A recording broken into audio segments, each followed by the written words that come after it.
GM fam, what's up? How we doing, everybody? My camera is not working, so we're going cameraless. You guys have seen Joe before, so he's a real person. But I just got ahead of myself. Welcome back to Behind the Avatar, where we are going to be diving deep into the Wizzyverse and everything that they got going on. So, welcome, Joe.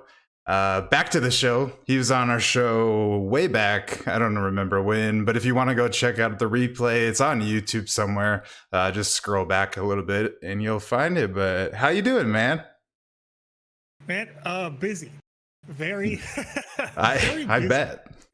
We've made some shifts and some changes since the last time I was on the show. I was doing morning after show on the Sandbox stream. Now, co-owner of a QA company in the Metaverse, and we are building the Wizzyverse as we speak. Released a white paper. It's getting crazy. And hopefully we'll have a chance to talk about that. See if some people who are here today, maybe they haven't heard about it. If they have, then welcome back. Thanks for hanging out. Almost everybody in the chat that I see is a part of the Wizzyverse right now. Happy to chat. I was gonna say we got a bunch of regular faces in the chat right now. Shout out to everybody. Thanks for showing up. It is always awesome to have you guys in the crowd. And I know that we'll have other people watching the replay that maybe have not heard about what you guys have been up to.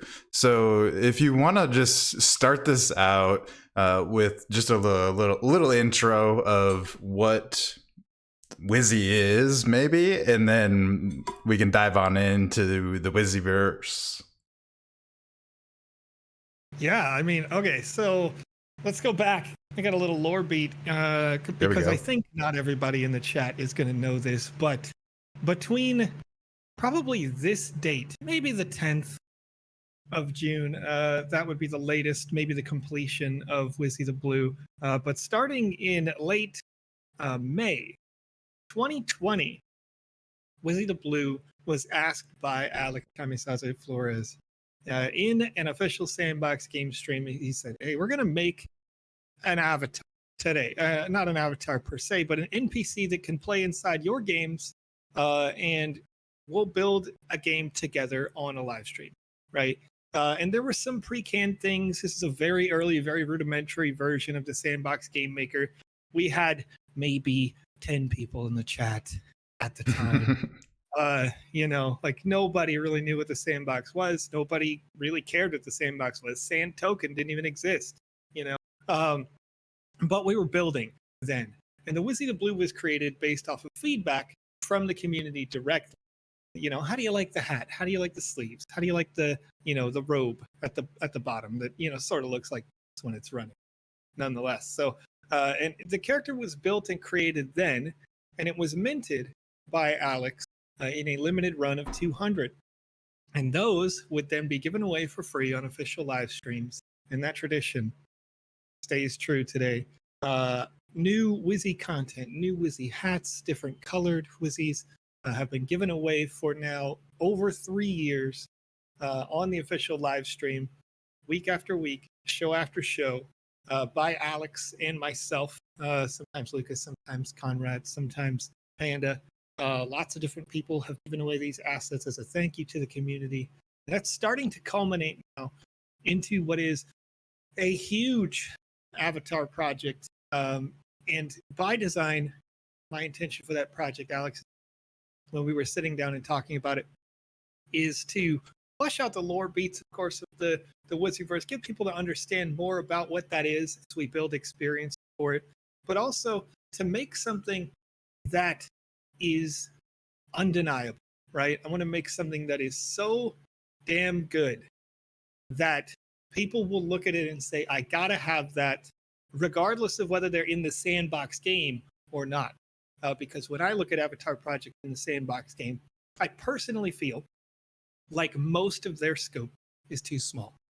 Most of those companies that are building avatars and assets for the Sandbox game Yes, they have some utility, of course, because you can play them in the sandbox game, but they're limited to the sandbox for the most part in their design. I would like to do something different, go further than that, make sure that what you're getting from this project gets you in multiple metaverses, continues to build, develop, expand, and grow for years to come. Because, I want to do it different. Hell yeah. I love that part of what you guys are doing specifically, because I've always been an advocate for interoperability, and I mean that's exactly what you're working towards. It's gonna be, I I kind of imagine, it's hard to know for sure, but it's probably gonna be a while before like interoperability is like super fluid. But starting with what you guys are doing, as far as building in a couple different metaverse platforms, I think is the way to begin. And like you said, I think it's smart for any project out there that's building something in the metaverse, to be looking at expanding outside of whatever ecosystem they started in and getting it to as many other ones as possible, slash as there is interest in the community. So I guess since we're talking about interoperability, what are some of the other metaverse platforms that you guys are planning on entering? I know the sandbox obviously is going to be the first, but what are some other ones? Sure, sure. Well, I think the first thing that I want to hit on is that, we did come up, we were born in and from the sandbox game, right? So we will still be staying true to that platform. So I don't want to just kind of pass over that because I have had in many conversations, I did many consultation calls. We're talking about months and months worth of work that have gone into it now before we even introduce the idea to the general public. We've been teasing it for a long time in the official sandbox show. But the one thing that I was getting as feedback after I'd made my plan fairly extensively at the time was they said, I like what you're doing, but show me more of who you are, right? Where did you come from? So we've got a projected 9 projects to build inside the sandbox game, start to finish. Those projects will host 16 total competition events with rewards. The minimum reward estimated value would be about $5,000 each for those contests. The utility from those contests, of course, expands in many different ways, but the cross metaverse operability, not, there are other rewards for the sandbox game. We'll talk about that later, but the cross metaverse operability, we would like to bring the Wizzyverse from the sandbox game, which is the industry leading metaverse, to the other side. And if you don't know about Other Side, Other Side is a project by Yuga Labs, and those are the creators of the Bored Ape Yacht Club. They released Other Side Lands for first purchase. I think it's about a year ago now. I Yeah, remember close. being there for that sale. And in that sale, I spent over an ETH because the hype was so good that it shut down the Ethereum network. I spent over an ETH in gas fee. And for those people who are unfamiliar with crypto and how that works, the gas fee is generally like $20 to $50. At the time, it was when it was super hype, it would be like maybe $150 for a processing fee. And I spent about $6,000 just to be able to get my transaction to process at all, because on Ethereum, transactions process in the order in which someone is willing to pay to make it process, right? So the highest bidder gets their transaction to go through. Had to spend about $6,000 to get my Other Side lands. I got 6 of them at the time. And this is personal, not for the Wizzyverse, but just personal. Ended up selling 3 of those instantly for double Smart. what all of the expenses were. So ended up having just being able to chill on 3. Anyway, that's talking about the hype of that. Inside the Other Side lands, which are, it's a very prestigious space. It's got a lot of influential folks in there. We would like to spend 10 Ethereum to purchase a land inside the other side. And what that'll do for us, what that budget specifically does for those people who buy Wizzy assets, you will have a clubhouse inside of the other side, inside the very center island of the other side. So that price would buy space that is with all the Bored Apes proper, not out on the periphery. In the other side, doing your research on their project, it sort of looks like a galaxy of island. And visually inside the game, it looks similar to Fortnite and how that works.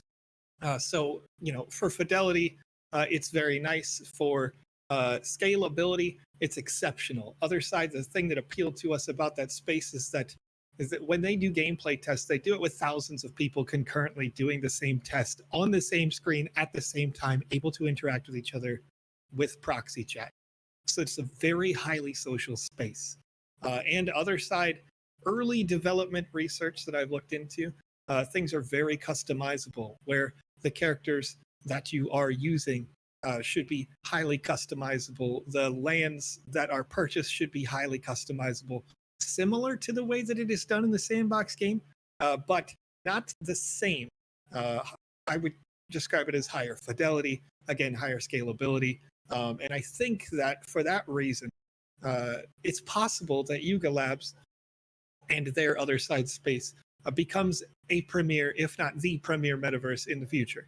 So what we want to do when we think about interoperability is think about different genres of the metaverse, because that's like sort of this majestic idea, right? Like if you ask the general person, what does metaverse mean? They'll go, I don't know. But, so we want to get into as many genres as we can and cover all of those for you without you having to go purchase a ton of different assets to just maybe be able to get in there, if that makes sense. So we'll have that, and then we'll dedicate a strong budget towards development of that land. So you don't just want to buy it, right? You want to make sure you have a dev that's capable, that can build inside that space. So we'll get a capable dev to build in the space, if they're not already on the team, quite honestly. But once we see the tools better, we'll understand better how to develop in the other side and have a budget for that. Then, man, this is a long answer. You're good, man. You're killing it. Star Atlas. Okay. Star Atlas, if you're not familiar with Star Atlas, it's similar to the hybrid of the game Star Citizen, which I would widely describe as a failure in development. Star Atlas is not a failure in development, but in terms of fidelity, Star Atlas has what Star Citizen did, but better. They actually have some of their developers that did Star Citizen work on the Star Atlas team, doing much better now because they have better management. And then Star Atlas's other major significant thing that they do is they handle their economy in their game super hyper seriously. And when you talk about a metaverse that operates on a cryptocurrency, that's super important. They'll release quarterly earnings reports to the public that talk about the state of the economy in the game. And they use metrics like, if a person owns a ship, is that ship going to work, right? Is it actually being used inside the verse? And they'll call that like employment. And then they call, you've got like active employment of these ships.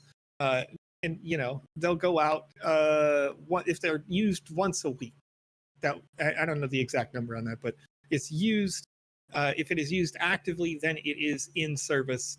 And so they'll track these metrics, and then they'll track the distribution of their tokens as they go out with limited distribution at the end game. They don't over distribute like some cryptocurrency games have done in the past, which I think is super good. And then all of that being done, all those things that I think are fundamental to operating a game properly, they're doing those things like the game EVE Online, right? Mm-hmm. And if you're not familiar, EVE Online is huge. EVE Online has a crazy high retention rate for its players. Those people who play, they are committed to that play. And despite the fact that it was against their terms of service, people used black market style trading to sell the things that could be sold in there for a very long time. So much so that they'll have massive scale wars in EVE Online where they have to literally slow down the time on the server so that an action has 8 times longer to take because there's so many people in such a small area having this war of multiple spaceships that it would break a server if they didn't slow it down. So I believe that with the fidelity of Star Citizen and the economics of EVE Online, Star Atlas takes those two things and puts them together, and they give a real money component to that without needing a black market. It will be something that people are attached to for a very long time, if not an indefinite amount of time.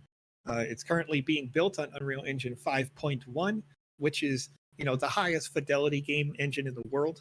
The game looks crazy realistic, beautiful in all of the things that they put to full production right now. If you zoom in on it, you can not only see the stitching in the seat, but see the difference between the leathers and the fabrics, the aging of the vehicles. All of those things are happening. So their team is, in my opinion, second to none when it comes to making the highest fidelity. And that's why we picked them. And what we do to make you have interoperability in that metaverse is, obviously, you're not a wizard in there, right? You're talking about spaceship. So we have struck a deal with them that we would commit to the purchase of $100,000 worth of their assets. And with those assets, we can take their assets and lock them away, right? And those assets being locked away will passively earn Atlas. And earning the Atlas token, which is their proprietary token, we can then purchase spaceships and use those to constantly be able to give the community forever Star Atlas access. And it doesn't matter if you're somebody who came in day one and you bought your Wizzy on day one, or if you're somebody who comes in on year 5 and you buy your Wizzy on year 5, because there's staking mechanisms that those ships are doing, passively earning that Atlas will allow us to consistently be able to buy ships and consistently be able to distribute them to the community. And with that purchase, the Star Atlas team has committed to us that they will create an exclusive cross-metaverse skin. This custom art texture Star Atlas asset will go onto the Pierce X4 spaceship. I don't know if this is mentioned explicitly in the white paper, if it goes on the Pierce X4 or not, so this is good news for those people, which is an individual ship. And this individual ship will have Wizzy right across the side of it, right? So you'll be able to easily recognize those people who are with you in the space, not just by being in the clubhouse, but get together, get your Wizzy ship on, go out there and be able to do missions right away without spending any money in Star Atlas at all, right? And you'll be able to earn money without spending any money in Star Atlas at all through those airdrops. And when we look at that technology, not only are there super high fidelity, but I've seen at work how and why they chose to operate on the Solana network with a test that they are running currently right now, but it's been running for a couple of weeks. They had more transactions in a day on just Star Atlas testing than what you would find in the entire Ethereum network for their day. And all of these movement transactions, like if you were going from one star to another, these things are happening on chain. So they're all constantly validated, constantly realized, right, with blockchain technology, that the work is being done. So when you scan an asteroid out there in space inside Star Atlas, that's happening on the blockchain and it's validated. And anything that you find there is instantly distributed to your wallet as an NFT or as a cryptocurrency, right? Whatever the equivalent piece or component is. And that's why they want to use Solana, because they know that it has a ridiculously high transactions per second that's possible for it. So seeing that actually in action has really changed the game, I think, for people. And it does something that I was looking for when I was looking for the next big thing in Metaverse. I was looking for the next big thing in crypto gaming, right? That sort of spoke to me once, and then it was realized, I guess, once I actually saw it work. right? Because conceptually, anybody could say, oh, we have this many transactions per second. But when you see it actually apply, what they did on Solana was better than what other side did when they did their land sale. Because other side did a land sale and they sold 100,000 lands and they basically shut down all for They like 2 days. broke it for sure. Yeah, they broke the whole network, right? Anybody who was there, they know. But when Star Atlas comes out and they say, great, we want to have 100,000 transactions, but we want to have 40,000 per second, right? Well, you wouldn't get that on Ethereum. They're doing it live and it did work. They did it and it worked. And they did something like 3.5 million transactions over their first week or something like that. So something that would have shut down another network working on chain. So in my opinion, Star Atlas has it all for them, right? Except for the fact that a person has to love space. They've got super high fidelity assets. They've got really, really strong economics. A statistician friend that I know that worked for NASA on the Mars rover that recently went out there, that had the helicopter, he was blown away by the stats. So, when I look at that, and then I look at Solana actually functioning for their specific purpose, I see that as a perfect use of Metaverse. So hopefully those people who are looking at our project are saying, okay, you've got this Metaverse, and this Metaverse. Why? Can understand sort of why we made the choices that we made. And we'll be able to play, have fun, enjoy, and potentially profit together out there in the middle. Definitely. So that was a lot, and I'm happy for it. So let me try and just quickly recap so I make sure I followed.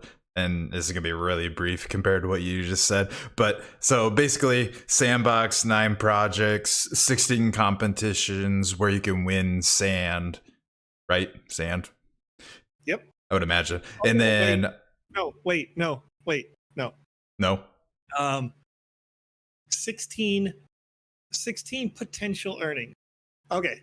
Let me hit into this other part. So we've been making posts over on our at the council, if you at the council tech correction, if you're listening later on YouTube. So those posts talk about how we want to buy back these Wizzy avatar assets. There is a specific set of them that we want to do for these giveaways, but we are going to operate with integrity, right? We're going to operate we're not going to like snipe our own stuff, because that doesn't make sense to do.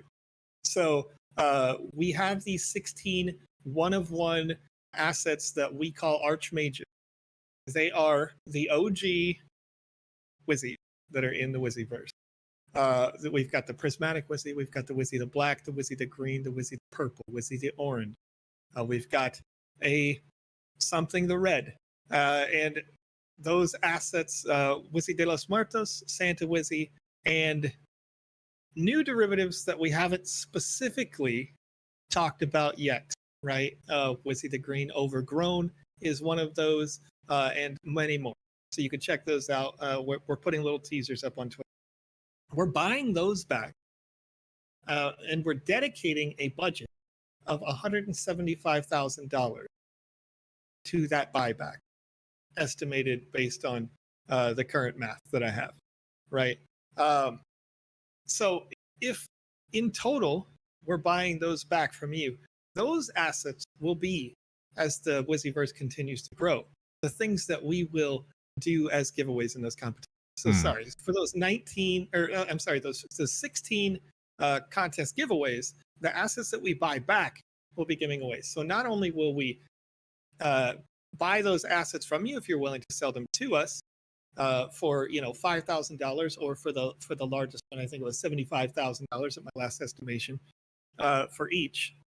But then we'll take that $75,000 Prismatic Wizzy and we'll offer it back to the community and say, hey, this is your reward for this competition, because we want to make sure that when people play and they play to earn, that they not only get something that they want to have, but they get something that is more than just something they instantly liquidate. You know what I mean? Hmm. Like when I look at the Mutant Ape Yacht, so Bored Ape Yacht derivative, the people who bought the mutants or got the mutants weren't interested in selling them. They weren't interested in giving them away. Um, they keep them, have them, hold them forever. And so hopefully these assets, uh, you know, I can think of one in particular. I actually really like the red one, but we're not talking about what it exactly is. Um, that one's going to be a tease. Hopefully, somebody sees that and they say, you know what, it's worth more than the $5,000. It's worth keeping because it is prestigious. It's something that is super unique, and it's got this lore beat, got this community behind it. So that's the goal at the end of the day. Hopefully, if they do allow us to purchase them back, then we'll do them for the giveaway. If they do not allow us to purchase them back, then yes, we would do a sand game. Gotcha. That was gonna be my question. It's like, what happens if people don't sell? Yeah. But yeah, that makes sense. Rotate to sand. Uh, and then to finish my recap. So other side, you actually, I'm not gonna do a recap. I'm just gonna dive into the next thing. So we got the sandbox stuff. I think we all here kind of understand what's going on. We can probably rotate back and dive a little bit deeper into some of that in a second. But as far as moving into the other side goes, you said that you have a 10 ETH budget for purchasing a plot of land and a deed in the center ring, or I don't know if specifically. I guess that's my question. Are you planning on like the first 500? I know that's like the ultimate area that's like right at the swamp. And I have no idea what that costs. I'm imagining more than 10 ETH, but maybe not. So is that where you're talking, or just semi central? Yeah, I mean, so the goal is to go as far in as possible, right? Right. So one of the components that you can look at, if I was looking at it as a general consumer, I might I might be trying to do a particular thing. I might be looking for, like, they have different levels of distribution of assets that you sort of farm for owning the land, Hmm. or the little islands that they have. Um, but that's not really my goal here, right? My goal is to be able to create a fun, engaging clubhouse in a space where people get the maximum amount of community and the maximum amount of like affiliation with apes in this space. Because there are some folks who are in the Bored Ape Yacht Club, similar to how there are people in the Mochaverse right now. If you're not familiar with the Mochaverse, go check them out. It's worthwhile. Those people are influential in the right way. And so influential, in fact, that there are people constantly all over Twitter, all over your Discords and whatnot, and they're always trying to scam by pretending to be a Bored Ape, right? So having the direct connection and affiliation with those people on the regular, being able to have those conversations, can be beneficial to anybody's, podcast, Twitch stream, whatever that they have going on. And I think that's important Definitely. for the space. It's not only should it be fun, yeah, but it should also be, it should have value. And that's always the goal with building in these spaces, to have value. And then the other components of other side that we can do while we're in there is to have featured space in there, right? Development space where we can say, hey, here's our person of the month for the Wizzyverse, or a person of the week, depending on it sort of depends on volume of sales on these assets. How often we can refresh that so we can commit a budget to extended development. Because the $52,500 estimated that I have set for developing in the other side is something where that's just to build a club, right? That's to Right. make sure that it's there in super high fidelity.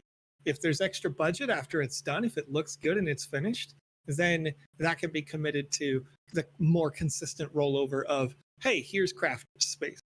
Crafter is going to be live over here on Twitch at these times, and you've got a little like thing over here in the space, in the marketplace or courtyard or however the development. I haven't drawn it out of it, so don't know exactly what it's going to look like. But anyway, nonetheless, yeah. So that's sort of the plan for the clubhouse that's on the other side is the 10 ETH, as you say. Yeah, I'd love it. I'd love it if 10 ETH was enough to get in this dead center of the space, but I don't think that it is. I don't either, knowing the apes, but maybe. Yeah, I know that it's enough to get on the center island. I was gonna say, yeah, definitely. Right. So, and that's the goal. When I looked at the budget of what we were going to do to build here, it was, I think the last time I checked, it was like 5 ETH to be able to get on the main island. And so we'll shop to make sure that we can centralize as much as possible, and potentially pull some strings and make some conversations happen with some people. I can think of a few people off the top of my head where I'm thinking, hey, we've got a project for the sandbox game. I'd like to buy one of your land. You're okay with that? And they might be open. So we'll see what we can do. But getting as close to the center as humanly possible is the goal for that 10 ETH specifically. Nice. I like that. I like you mentioned that you guys are kind of trying to dabble in as many genres of the metaverse as you can. And I like the way you put that. And basically, like what genre would you put the sandbox, the other side, and then Star Atlas? Because they definitely all are different. I'm just curious, like how you would label each one of those if you had to pick a genre for each. Yeah, well, the other side specifically isn't developed enough to really put it in a box, right? True. When you look at what they've done so far, is they have the potential to be any number of things. The scalability of theirs is what brings it to the space. So if at the end of the day the other side is only a social space, then the technology that other side is showcasing right now is enough that everybody who's logged in at any given moment of the day could all be inside the Wizzyverse other side land that owns an avatar. You know what I mean? Right. I'm like which is like, nuts. I can't believe some of the tests that they've done. Yeah, no, it's huge. It's crazy huge. And the proximity chat of it as well can mean that, me, you, Maddox, Batman, Hill, Bjorn, all of us, we're hanging out in one section of the clubhouse, right? With our avatars, chatting it up, doing our thing. And then over here in the other section, people can be like, hey, I'm gonna hop over and having a conversation. Okay, I'm gonna hop over to do some Star Atlas things over there. So if it's only a social space, it has tremendous value, right? If it's more than that, then it's just added That's value. even better. It's great, fantastic, exactly. Yeah. So I think I'm sure that based on what I've seen so far, they're definitely not going to stop with prox chat and like cool No. visuals. Yeah. They've already had like sort of combat mechanics in there, so it's very well possible that each one of these islands could be potentially a battle royale that takes place. And again, we'll see what their tools can do. But one of the very early things that caught my eye with Other Side before it had even launched was their first hype trailer showcased, what was it, I think it was 6 different 10K PFP projects on this spaceship at the same time. It was like Cool Cats and the Bored Apes and a bunch of others I can't think of off the top of my head. I think World of Women was in there. Yeah, World of Women was definitely in there. And then 2 that Yuga Labs would end up just buying outright, the whole thing. Yeah, Meebits and the CryptoPunks, I think, something like that. Yeah. But anyway, so they were all in the spaceship at the same time.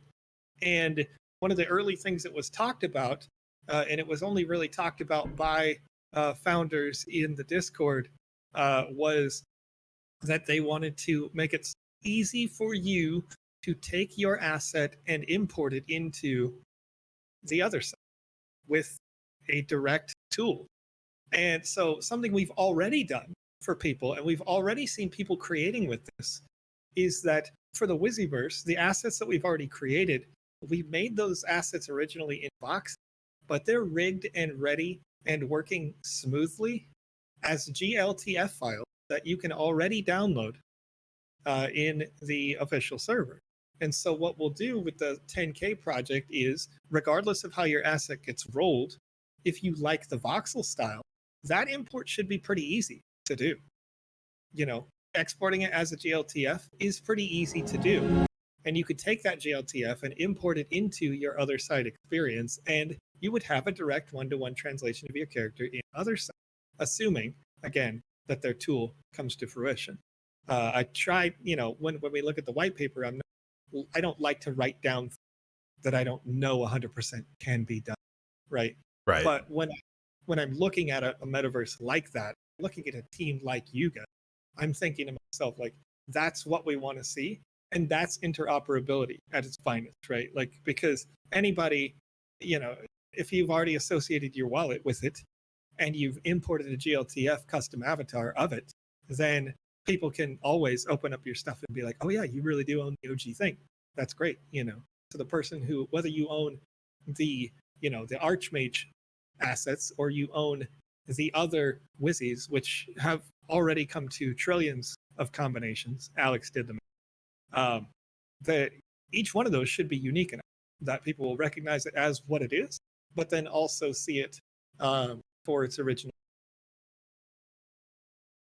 Yeah, I think that's one of the coolest things about all of the metaverses platforms that are popping up is the ability to bring your asset, your NFT into all the different worlds, circling back to interoperability. And I think it's going to be huge for avatars. And I think, like you're hinting at, Yuga is definitely picking up on that.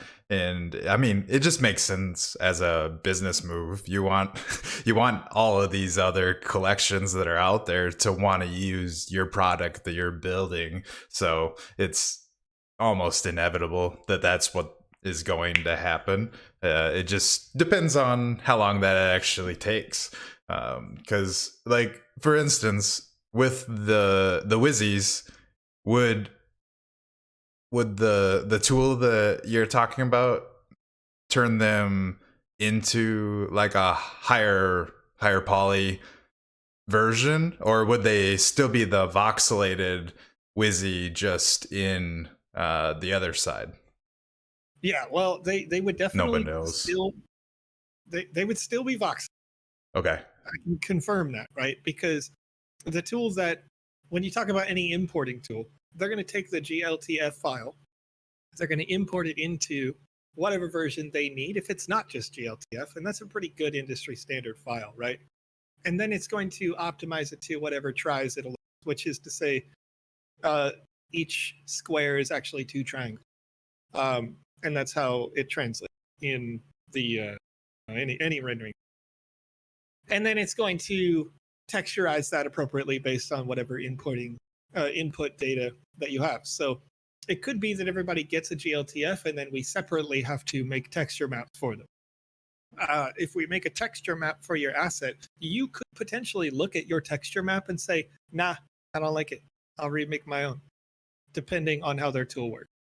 Sure. So that's something for us to figure out as they continue development. It is very early in their project, but when we look at these projects, look at what we are going to invest in, what the Wizzyverse is going to be, we want to first make sure that we can trust the company behind it, and then secondly, be sure that, you know, what is made at the end of the day is really high quality. So the Wizzyverse won't end next year. You know what I mean? Like, we're not looking to stop building. These two projects will not be the end of metaverse development for interoperability for the Wizzyverse. The plan that we have released, we have it up on our Discord. You can check out the white paper if you're interested.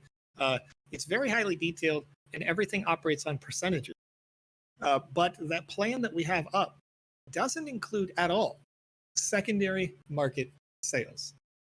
And one of the things that we're going to continue to talk about as once this project is launched, once it's minted and everybody has it in their hands, is continuing to build a culture with our community that does not shame or defame people who sell the asset. Because if not for the sellers and the buyers that are picking up these assets on secondary market, the holders can't have additional utility, right? When somebody sells a Wizzy asset on secondary, 5% of all the sales will go back to the Wizzyverse itself. And that will always translate to the people who hold them getting something new or more, or, bigger and better. For the people who bought Bored Ape Yacht Club assets, that translated into Ape Fest and other events. That translated into merch lines and translated into so many other different things.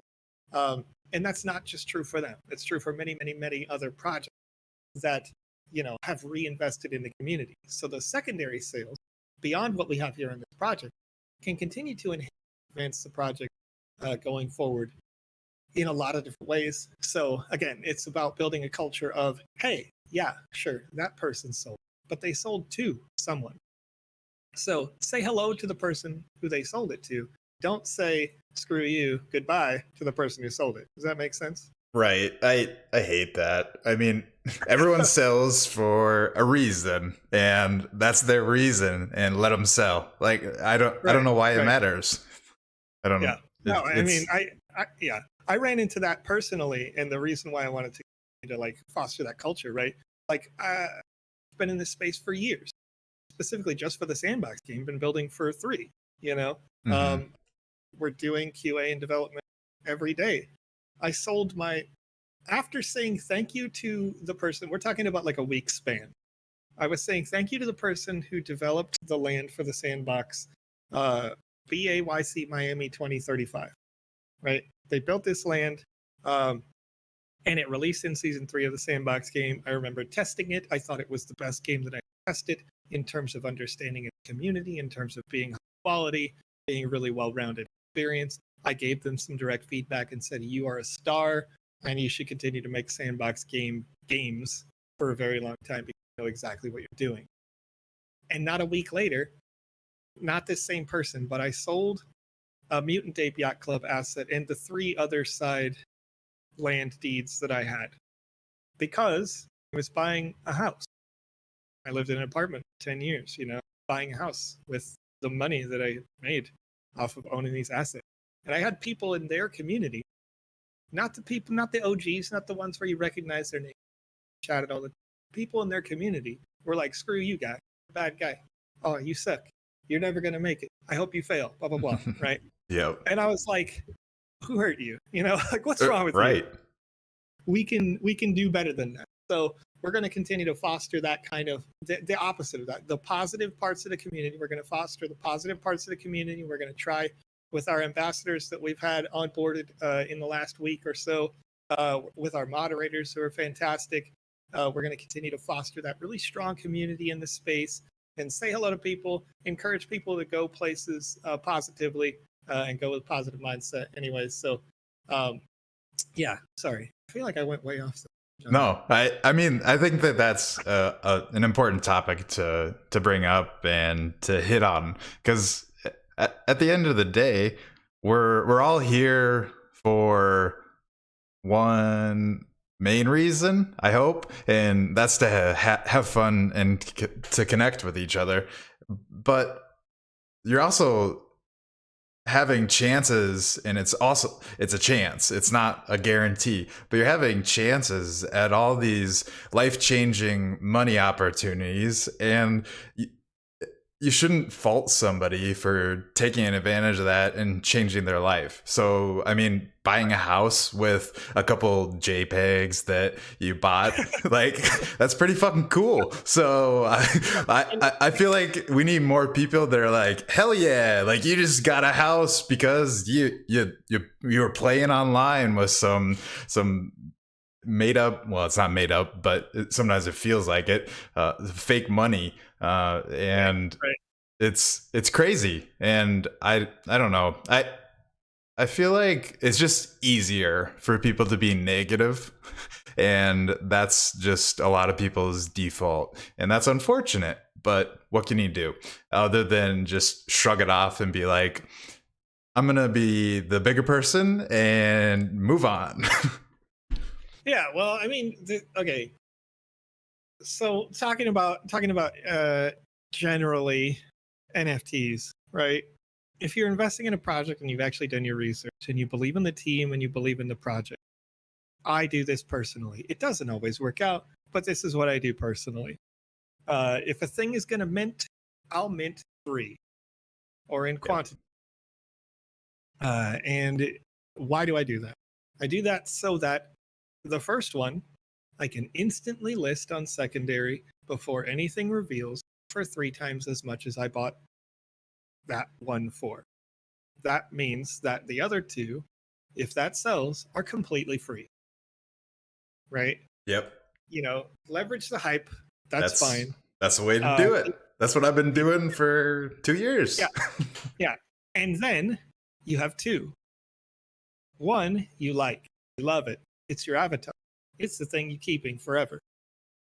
The other one, you set a price, and when the project gets there, if the project gets there, you sell it. Right?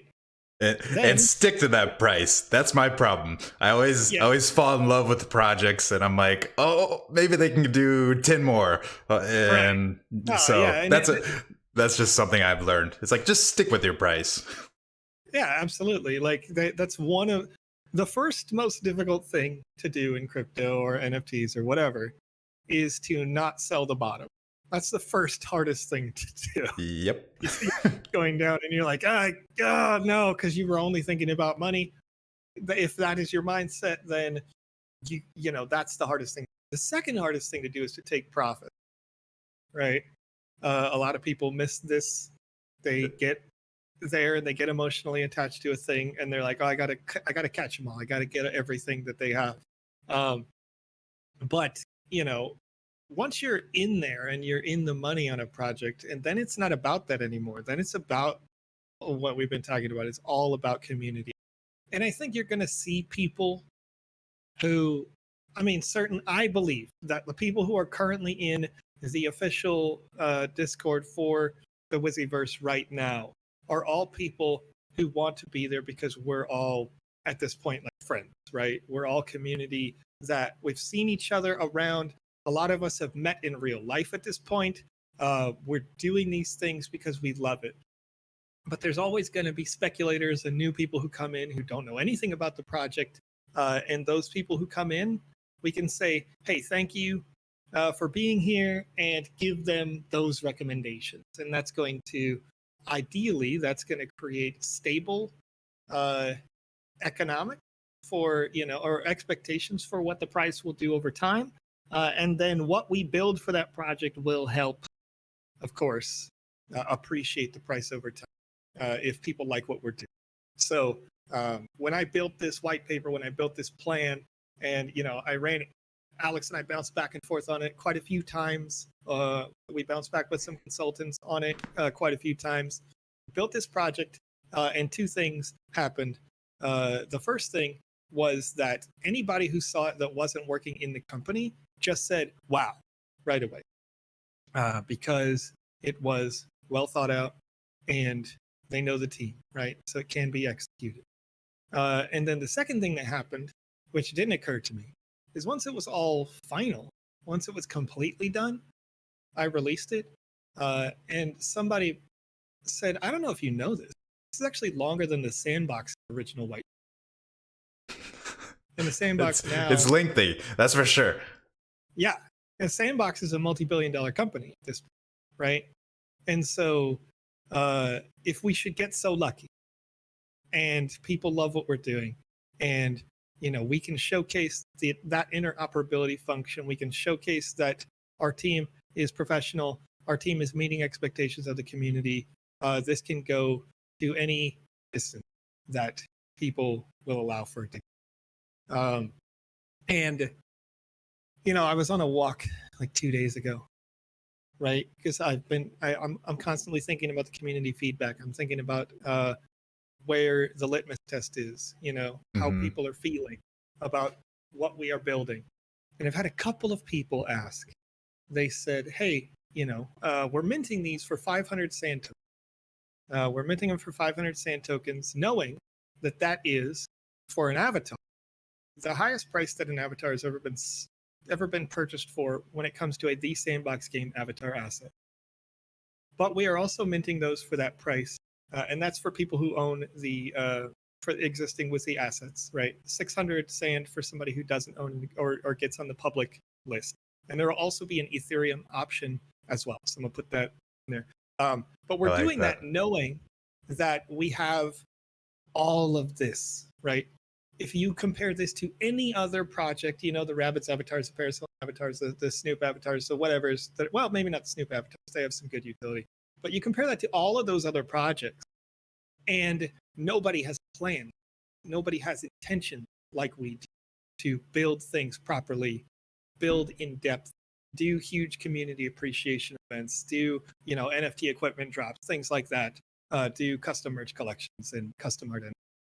They don't have those intentions. So when they sell them for cheap, they sell them because they're just straight up selling you an avatar, and that's what you get, right? You get the utility of an avatar, and that's it.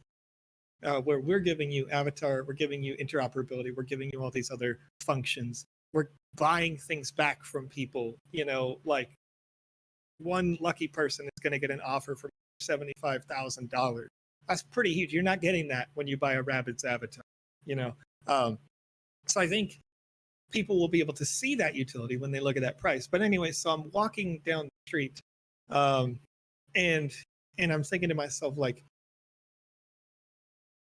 the Bored Ape Yacht Club launched at the absolute bottom of a bear market Yeah. because they were bored. They were like, screw it. We're going to do a thing because we just want to do a thing. They didn't care about the price appreciation of the assets. They just wanted to have a good time with the people that were there in the community. And they didn't have an extensive plan. The So first, we've got a sorry to cut you community. off, but the, Yeah, the no, great. first thing, the first utility for a Bored Ape backup was to be able to draw on a bathroom wall.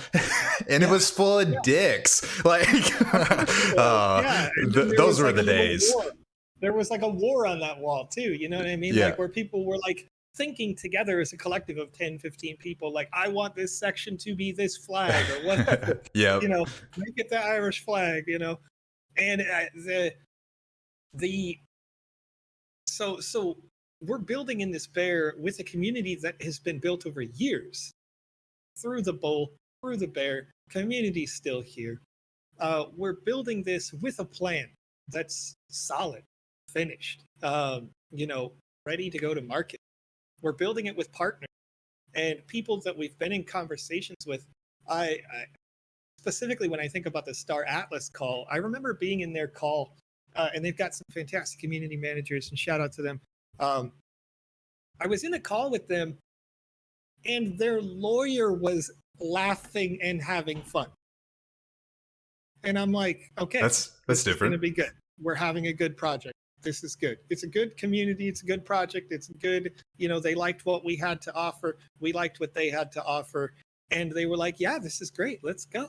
And that's the kind of stuff that gives me faith, hope, confidence that what we're doing makes sense. Because if you've ever tried to develop anything, you second guess yourself forever, right? 100%. Yeah. Is this going to work? Of course it is, if the plan is solid, but he has to love it too.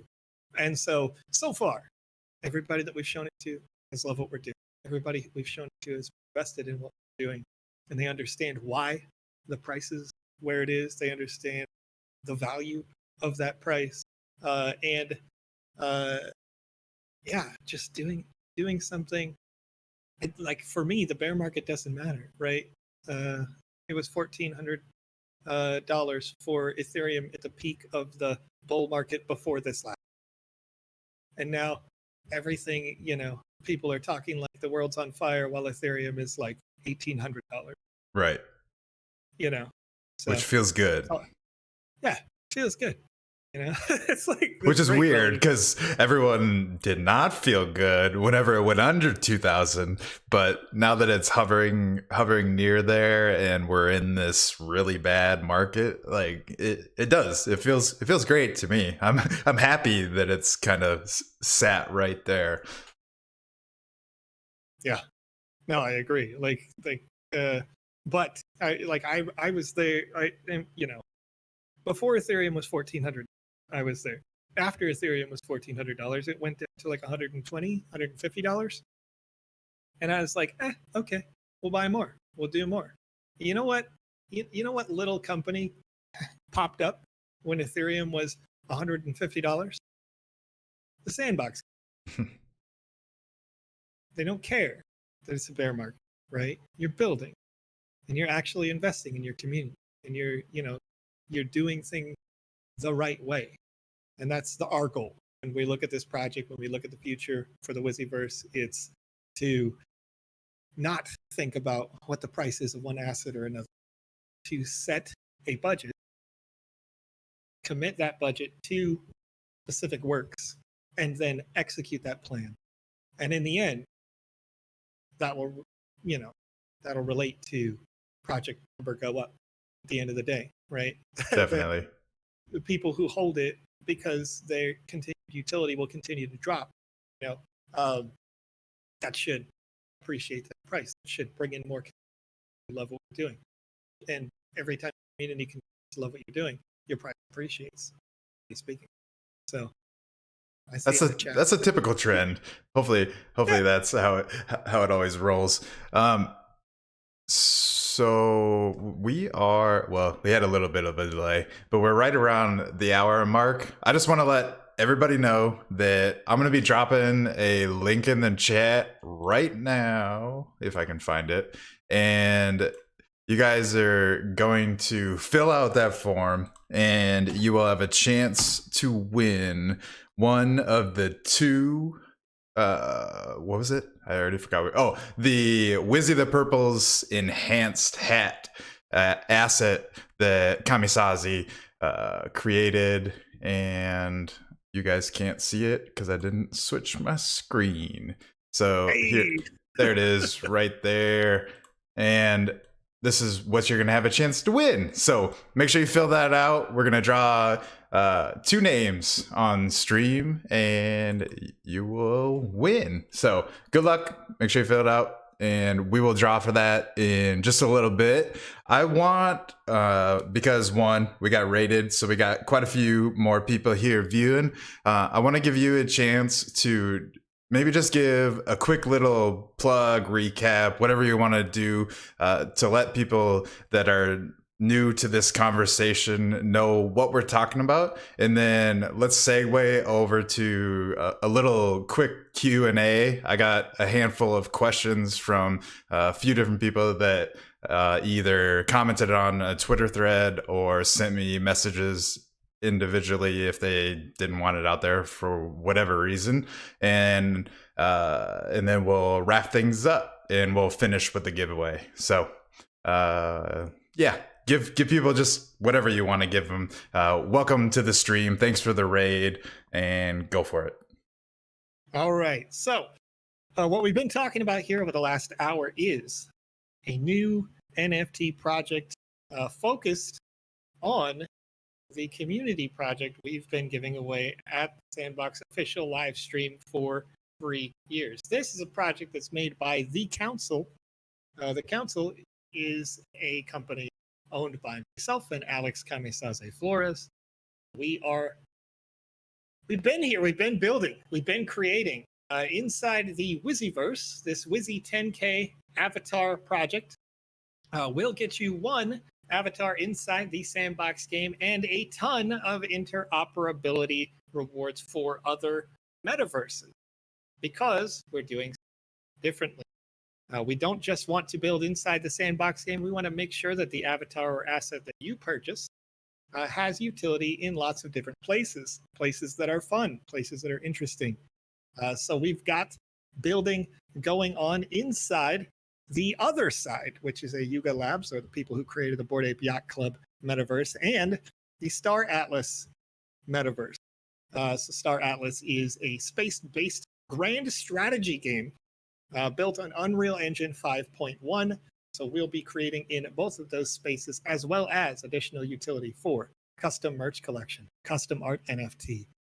Wizzy the Shoe can't exactly release without the finalization of this contract, which product creator may be doing so. But our hopes are that they are a top tier shoe manufacturer.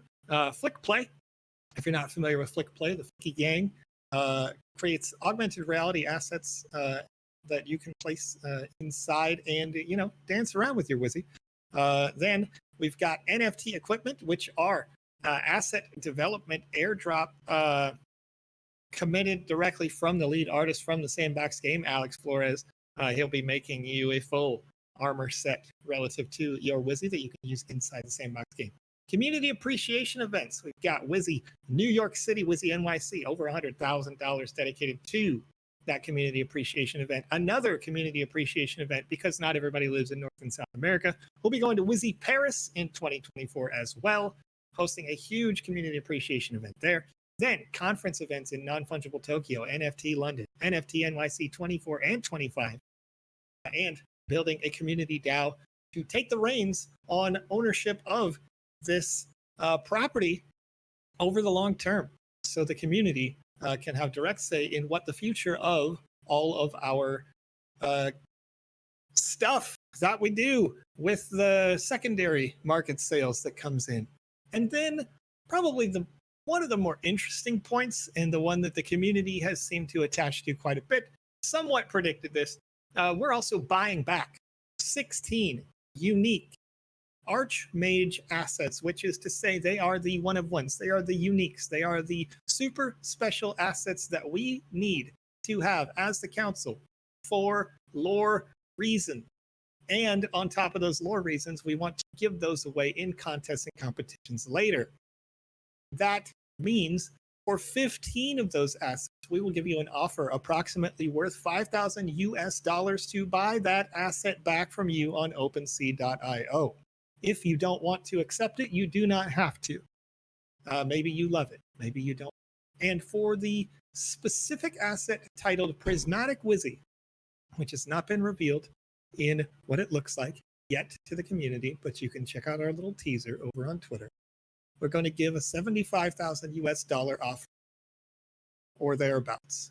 143,914 sand tokens. Person who reveals that asset after minting, 7 days later, we will offer that to you on OpenSea. That offer will stand for 30 days, and if it expires, it expires. Don't want it. If that asset is worth more than $75,000 to you, then that's fine. All the assets that we can possibly buy back, we will later give away in experience exclusively for the Sandbox Game Metaverse as we begin development in our cross-metaverse clubhouses in the other metaverse. So there's a lot going on. All kinds of stuff going on, but it's good stuff. Huge. And hopefully people enjoy it. They have a great time with it. We're going wild. I think interoperability is the future, and you guys are embracing that and working towards it. So I love to see that. Are you done with your spiel? I'm good. I'm reading the comments right now, and I would, if you don't mind, would you take down Bjorn's last question here, because I think it's a great question. I'd like to see it in the AMA near the where I see. Fits. Yep, I got it. I mean, we can. Do you want to start with that one? We can just start with it if you want. Sure. Yeah. Let's go right on in. So let me get it pasted here so I can just read it easier. So we got and it is a gracious question. He does apologize, or he hates to be the person that has to bring this up, but he wants to know, what would you tell the part of the community that considers Wizzy the Black a little racist? Okay, so I'm going to give some context to those people who maybe you're listening later on YouTube. There's not a visual representation to this, but so the Wizzy assets, as they have been designed in the past, the very first Wizzy wizard was, quite honestly, an old-looking white dude wizard, like Gandalf the Grey, right? But he had a blue outfit, and he was a wizard, and so Alex called him Wizzy, and it was. And from there were other derivatives that were made. And the first couple derivatives that Alex made, those derivatives were, closer to kind of a copy paste color swap sort of thing on the first couple that had released. I'm thinking of specifically Wizzy the Orange. Thank you for putting up the visual. You got it. So this asset here is the Wizzy the Black asset, right? And as they have been developed over time, they've been more diverse, because that's been something that, we've been very clear on for as long as we've ever live streamed, not just for the sandbox game, but live streamed personally. Excuse me. We've had people come into our chat on the official sandbox stream and other streams, and people who might be let's say less than savory, quite frankly, in some cases straight up hateful. They've come in and they've said, like, they'll see somebody speak in Arabic and they'll be like, well, speak English or something like that. And Alex and I very firmly, Conrad, Lucas, everybody who's involved in the sandbox game, everybody who's been involved with streaming for this community, have said, hey, stop it with that, right? If somebody wants to type in Arabic, if somebody wants to type in Chinese, Korean, whatever, and we can't read it, we'll use translation software to make sure that they can feel comfortable. They can feel at home when they're here on a live stream, enjoying what we do. And we'll teach them to the best of our abilities to get translation via YouTube or any other software where it's available, that it'll translate our English speaking to their closed caption, right? Because we want to be inclusive, not exclusive. So when you look at an asset, and we actually had the conversation for a long time about Wizzy the Black, right?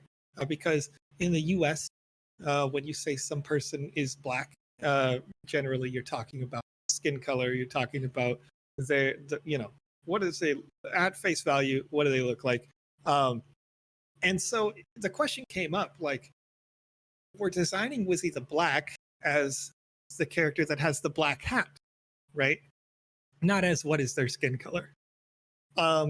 But we have another asset that we designed specifically to, two ultimately, but one that was specifically designed to be the first person of color Wizzy. And I don't really like that expression in general, but they have a tan, right? Basically, they've got a tan. They've got some. Their complexion isn't straight up white guy, So the Wizzy the Purple, looking back on it, when Alex originally designed it in the VoxEdit modeler, if you've never used VoxEdit before, the color looked like somebody who would be described as black in America, right? They had a tan, but when you see it here in this renderer on the screen, they look pretty light. And so we sort of looked back at this asset and said, okay, well, maybe they're Hispanic, Latino, his ears and nose have a tan. Well, yeah, they're intentionally darker so that they kind of stand out as ears and a nose. Yeah. Because when you get into certain shades, they don't really do that properly. But so we looked at this character, right? And we're seeing, I think you're seeing someone who's an inventor, an innovator. They're doing something different. They are in their lore beats known to be doing crazy science stuff, right? But they're also non-white. And so, in the sense that we want to be inclusive, we have some inclusivity.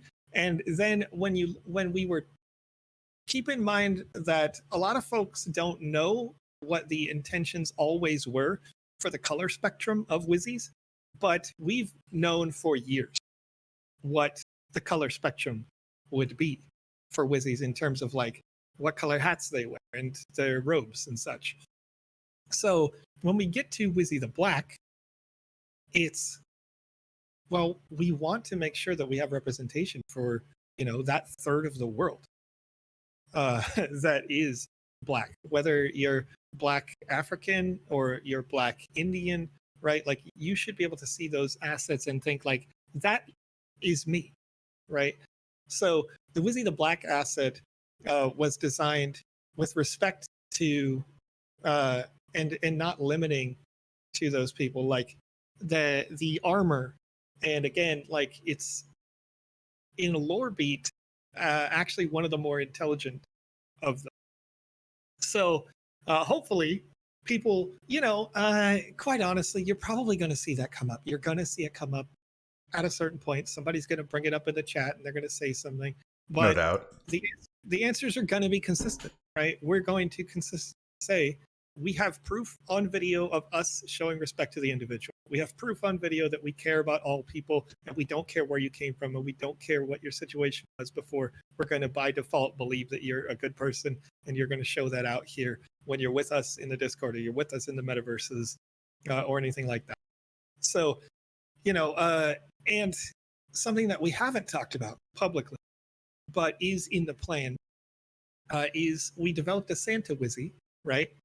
And when we developed Santa Wizzy, literally the day after developing Santa Wizzy and giving it away for free on a Sandbox live stream, I said to Alex, great, we've covered white Anglo Christian. Now let's go everywhere else, right? Like we've got Santa Wizzy. I love this asset. This is actually the only asset among the Wizzies where I had direct art input on for like texturing and accessorizing, etc. But now we had Santa Wizzy. What was next?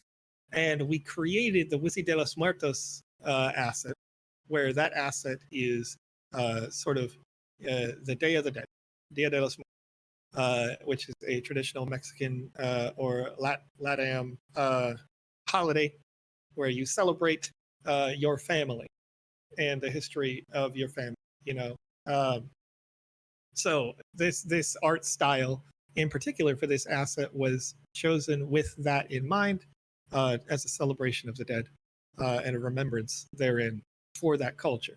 So where do we go from there, right? The other concept that we have shopped is in India, they've got a day where they use like a powdered paint. Everybody's throwing like this powdered paint, and I forget the name of it off the top of my head. And like it's all over, right? Or you've got like Songkran celebrations in Indonesia where it's like water all the time. Everybody's like spraying each other with super soakers, right? And like, or you've got like the cherry blossoms, which is like a nice generic Southeast Asian thing, or like more Central East Asian celebration that would help represent people from Japan and Korea and China without saying this is Japanese, Korean, or Chinese, right?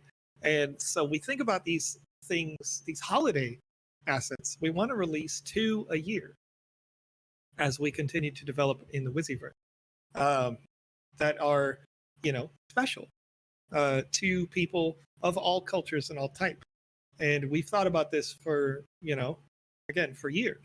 We've been considering this. So hopefully when we see these kinds of questions, kind of comments come in, right, where somebody says like, oh, well, Wizzy the Black is a black man. Is that controversial? Is that racist?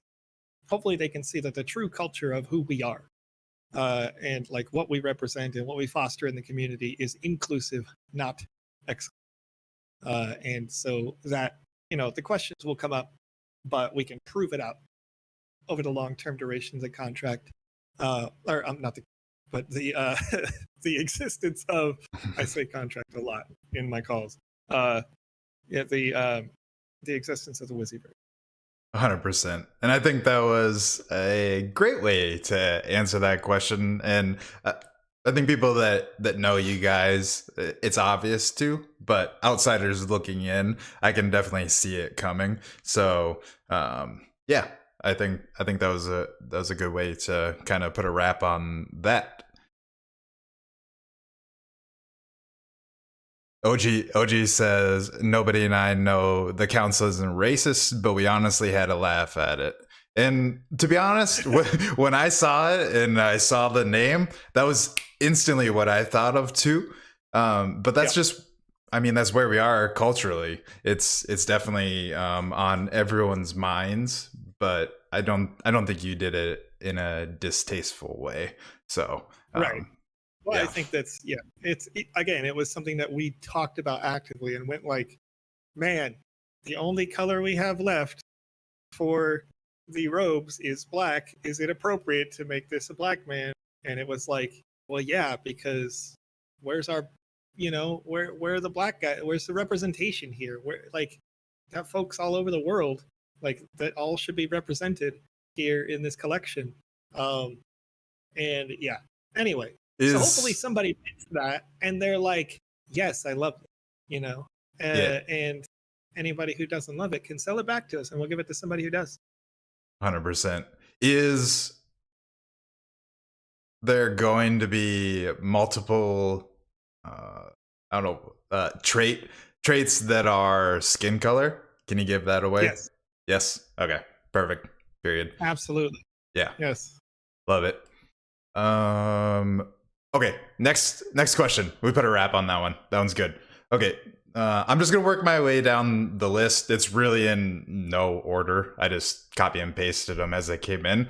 But we got this one here, and I'm not going to put anyone on blast, so I'll keep all your names under wraps. Some of them are screenshots, so I won't show them. But how long has this project been in the works? Yeah. Okay. So, as in terms of, we know we want to make a 10K project and we want to release it to the public, let's say about a year. And you've probably heard rumblings of it if you watch the Sandbox official live streams. We sort of hinted at it. We said Wizzyverse a few times here and there. And we were in conversations about what does this lore mean? What is our goal at the end of the day? Where do we want to go with this? And how do we want to bring it to reality? Right. And then about 6 months ago, maybe 7 now, I started working on, if we're going to do this, who are we going to call? Who are we going to talk to? Who are we going to, get advice from and whatnot? And about a month into that, started writing the white paper. And the white paper, if you've seen it, all the way down on page 13 or 14, can't remember off the top of my head, is a huge spreadsheet. And that's where I started on that. And the process for that took about 3 months or more to fully write out and plan out and, finalize. Month 4, once the concept was done, was great. We have these great ideas. Now we have to make sure that we can put it on paper because people said yes. And it's starting to make phone calls and starting to make plans with people. And so, as I mentioned before, like the Star Atlas call, the Flick Play thing, it's connecting with those creators, the owners, and saying like, hey, I love what you're doing and we want to invest some money in this, in your project, so that you'd be willing to invest your time in art.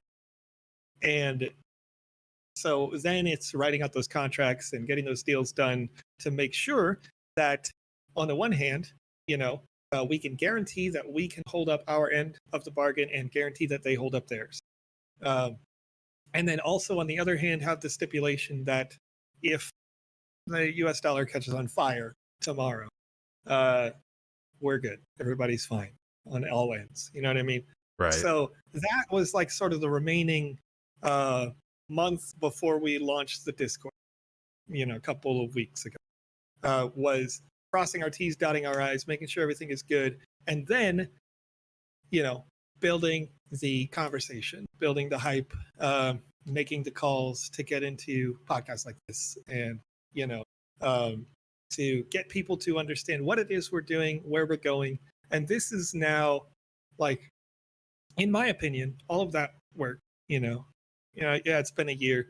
And in parts, it's sort of been 3 years because we've been building assets for a long time. But the work starts when the sale's done, if that makes sense. Right. Like we're doing the work now, but once the sale is finished and it's minted out and everybody's got their assets, that's when people are going to say when. Yeah, that's when the pressure starts. Yeah, and then they're like, great, you promised an experience. When does that release? And currently that comes tomorrow, right?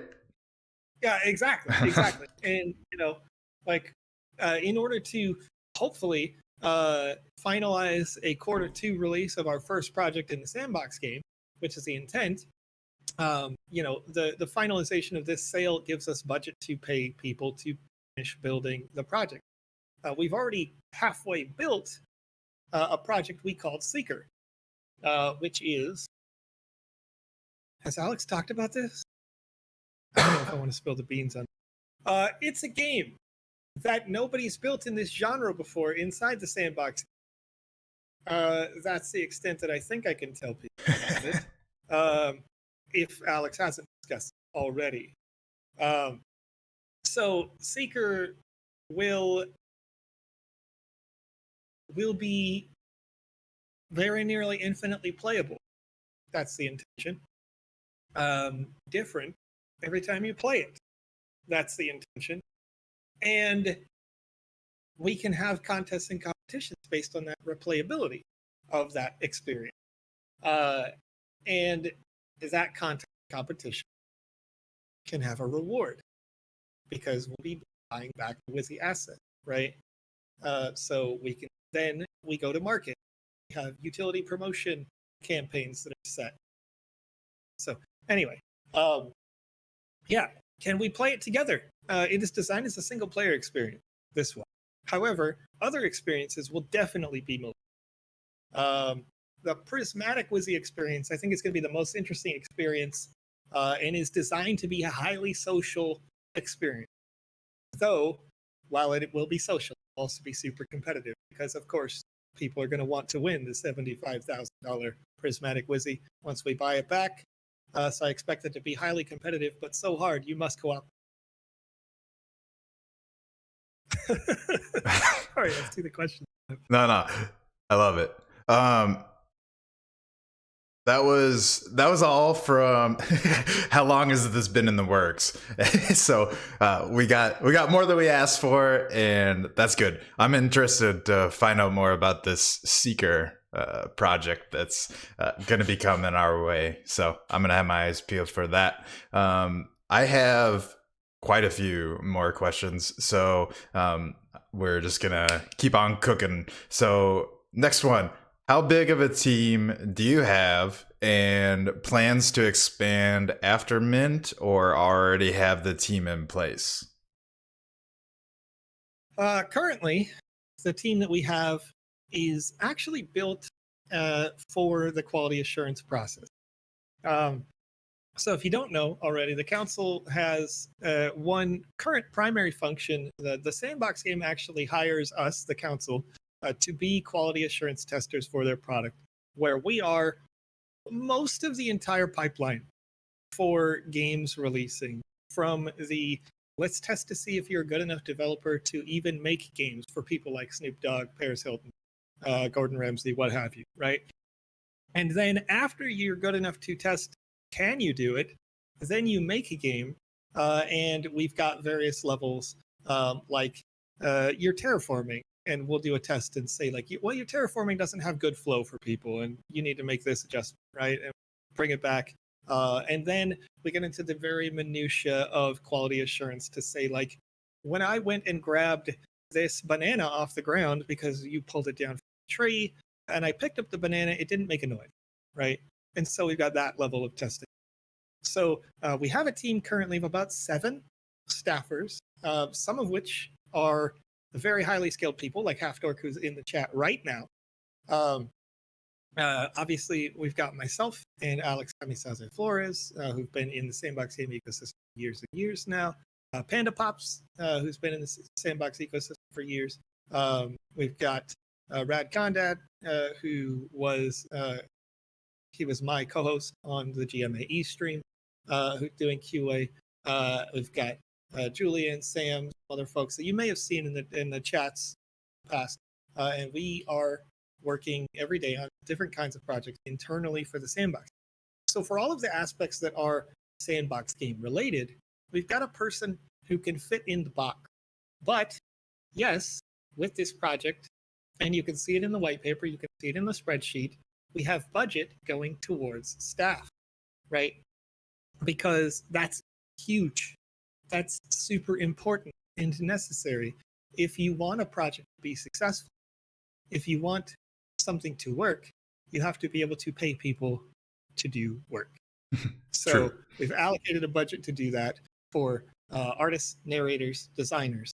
We've got a budget for community managers, account manager. If you don't know what that is, that's somebody who goes and specifically gets new partners for your project. Got a budget for social media manager, and then a budget for community DAO development. So that's software related, and then marketing budgets, and the person who's developing on the other side will be separate from the person who's developing projects in the sandbox game. So that's that 52,500 for other side is a person. It's a developer doing the work. People who would have to build things for the conference events, people who would have to build things for the community appreciation event. So there is budget for people in there, and that's the predominant part of any business is 40 to 60% costs in labor. So absolutely, there will be demand for hiring as we go. But I happen to have years and years of experience in people management of various business types. So hopefully, we get the right people in, and so far, it's been pretty darn good. Like I said, I can't say I'm happier. Can't really be happier with anybody that we've hired at this point. Like everybody's doing exactly as they are asked, and we're seeing high quality stuff come out of it. So once again, thank you, Halfdork, as one of those people. Yeah, 100%. I mean, you got a solid roster of staff peoples already, so it'll be interesting to see where you guys expand to. Let's move on to the next one. So where this is a deep one, and I didn't do my research, so I don't know if this is true. So I could be completely off base on this, but it's straightforward. Where is the missing 1.2 million ish in the white paper budget breakdown? I'm not great at math to begin with, so I didn't even try to figure that out. But sure. Is that true? So it's not a missing. It is at the very bottom. So there is a revenue split at the very bottom of the white paper, which is company revenue, core function.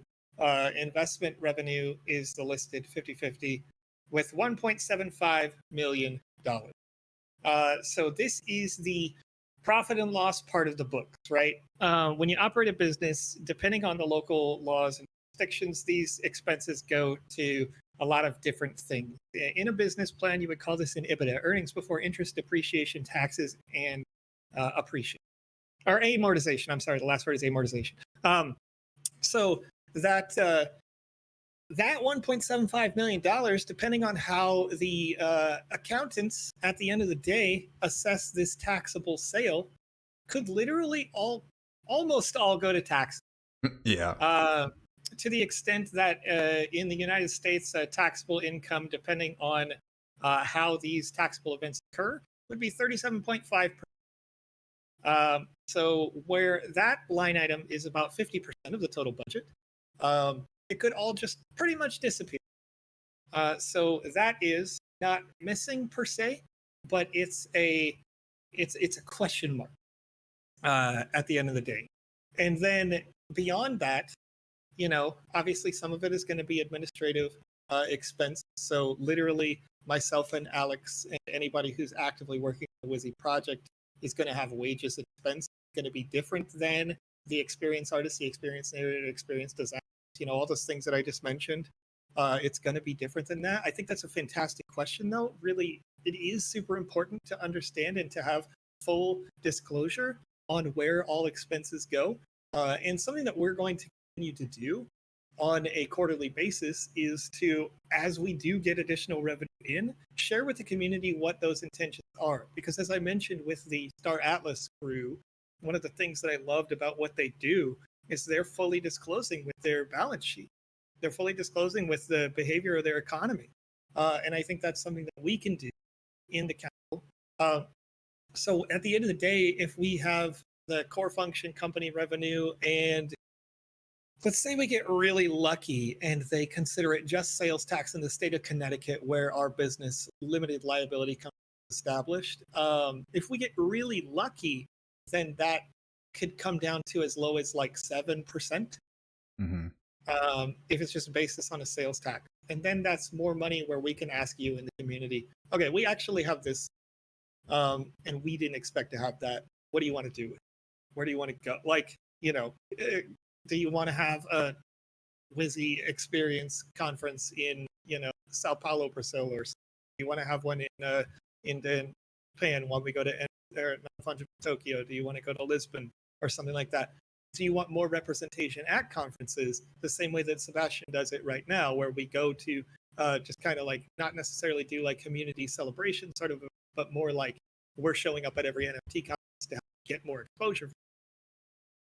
So there's lots of different things to consider with that. But again, that part of the budget is there.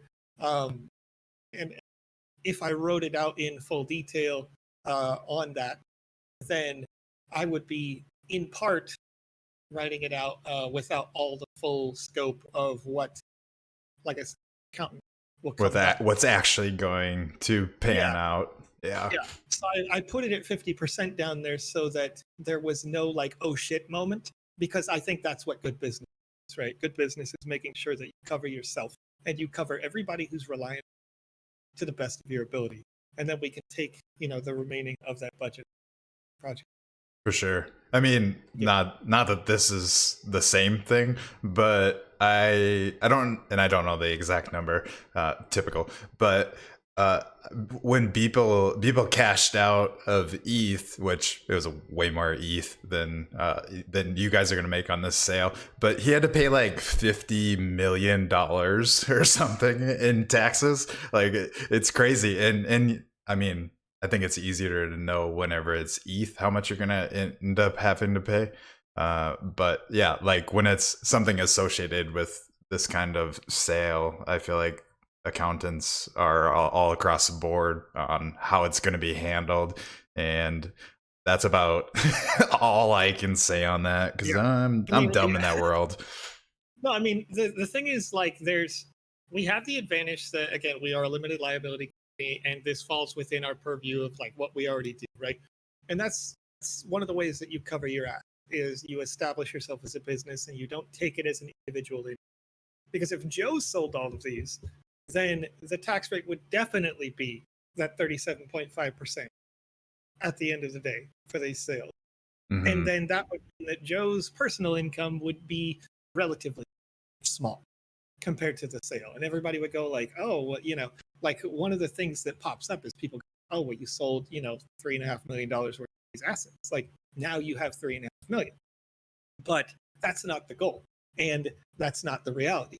So our goal is to sell this out, to create jobs, to create value to the people who buy it. Our goal is not to sell this out to go buy stuff, because quite honestly, like, I don't know, like that's never been what we're about. Like a lot of people don't know this, but like Alex and I, even in establishing the council before we had the Wizzyverse, we sat down specifically.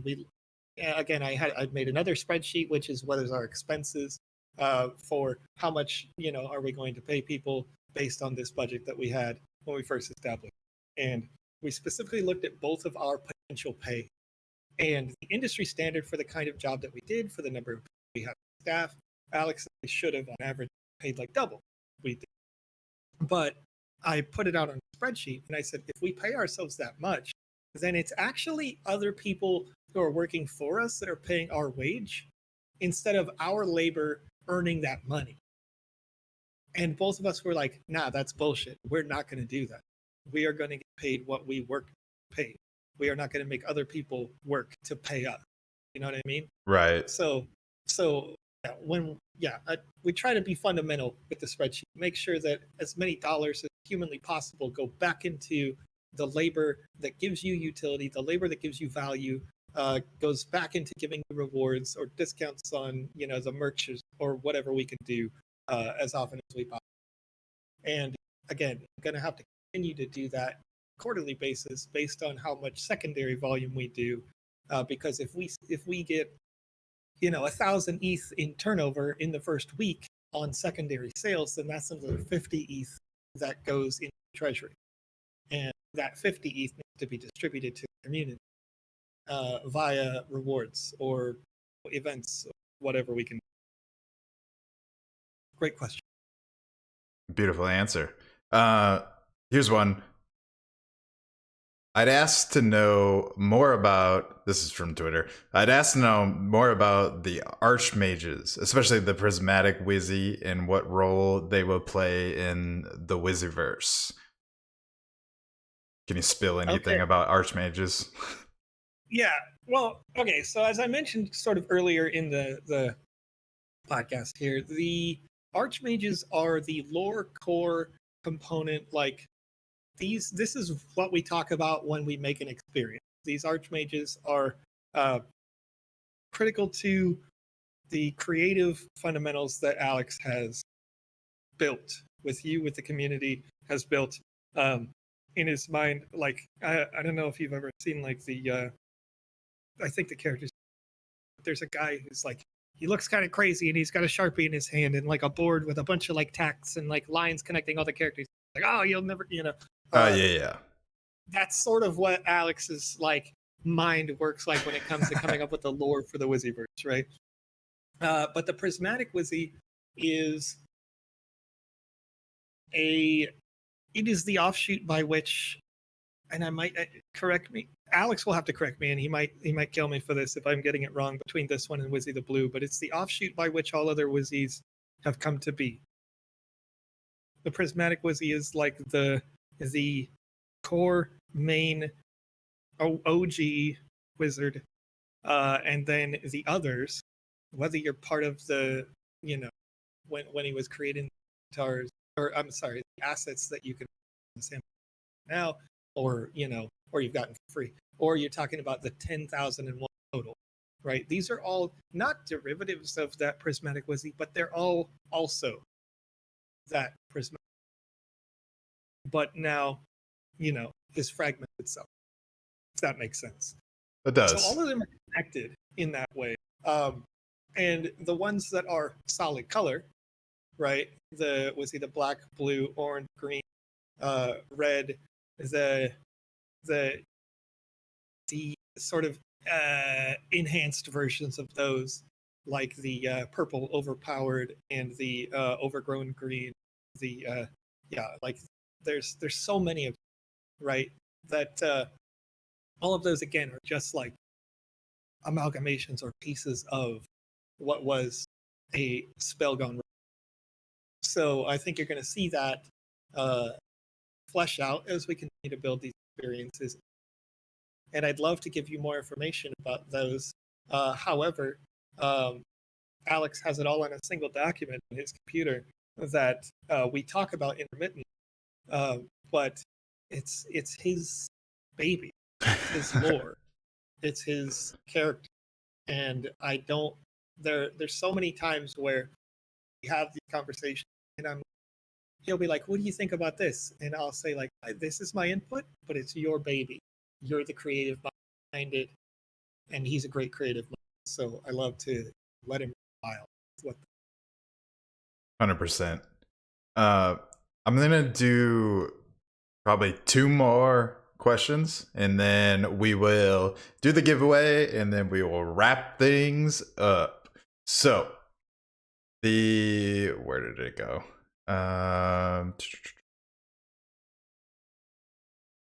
I lost it. There it is. This one I feel like you kind of touched on, but not 100%. So we're gonna go there. Is there any chance the team can replicate the Wizzy 10K avatar in Unreal Engine as a Soul NFT? I think Solana NFT is what he's getting at. Yeah. Yeah, So I understood. I think I saw this one on Twitter, it was. and we might have replied to this in a part. But um, inside the Star Atlas metaverse currently, they do not have the ability for a person to change their avatar in terms of like the space person, the space whatever, right? That's getting in the ship. Hmm. And so when it comes to Wizzy as an on Solana avatar replacement, I don't know that that's going to happen.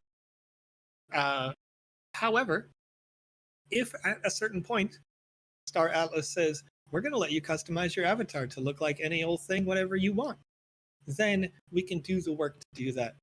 So the .gltf file format can be imported into Unreal Engine very quickly.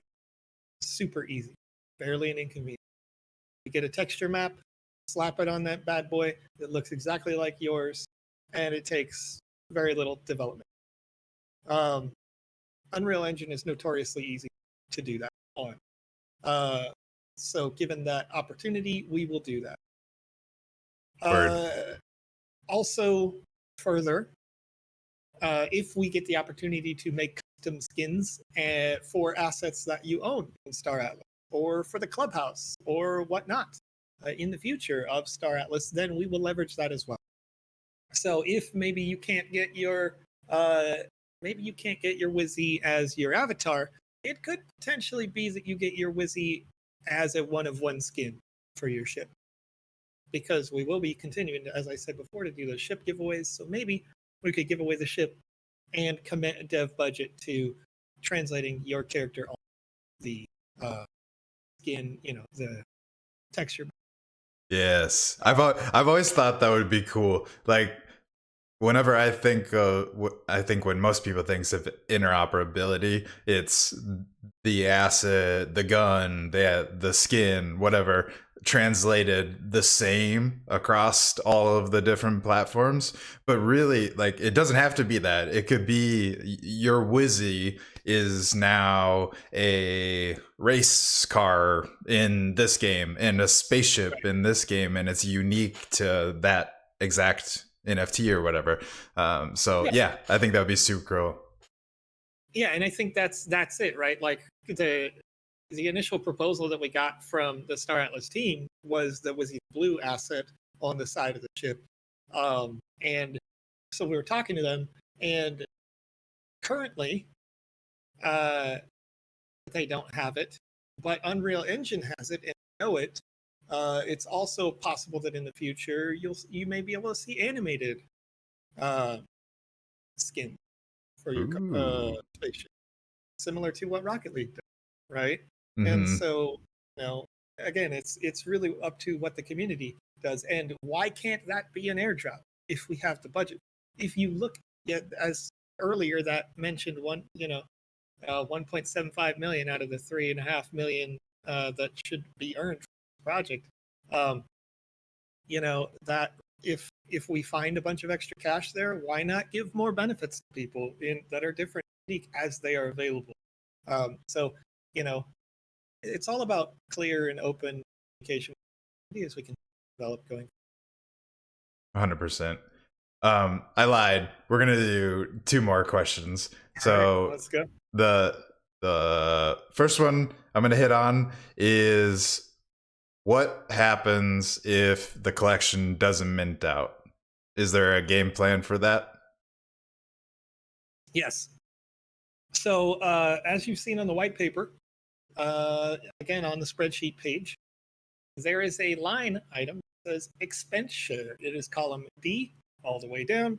Expense share is represented as a percentage.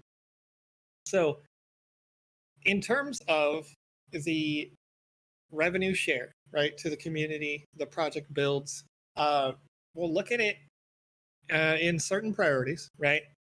But the asset buyback program, the initial offer that goes out, has an expense share percentage where 10% of the total earned budget goes into that, right? Or 10% of that 50-50 investment revenue. Mhm. So in reality, it's like 5% of every sand that comes in goes out to that offer. So if in the case that the offer isn't what you like, then you can choose to keep the asset, stay in the community, and enjoy it, and we'll build together. Um, if we go back to previous projects that have existed and been extremely successful in the past, the Bored Ape Yacht Club did not mint out on day one. In fact, they didn't mint out for like the first week.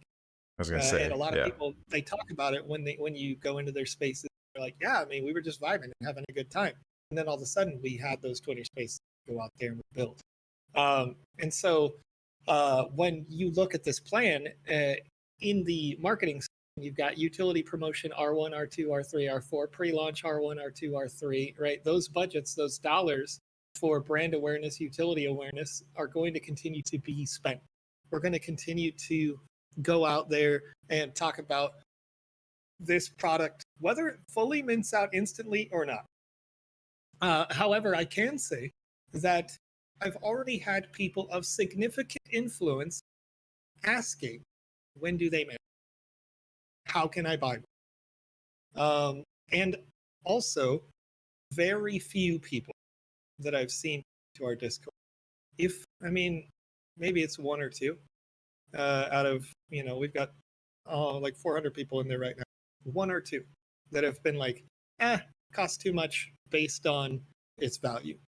So everybody else has said so far, I'm saving, or how many can I buy? So I'm very optimistic for what it is. And for the people who just own the Wizzy assets as they exist now, the people who can buy it at pre-sale for 500 sand instead of buying it at public a day later, those people are about upwards of as many as like 2/3 of the available, maybe even more. I think it's maximum potential, like 8,000 could be sold just based off of pre-sale potential. Will that happen? We don't really expect that to happen for pre-sale, but there may be some hype. People go out and buy the assets just to be able to pre-sale. We'll continue to see how that goes.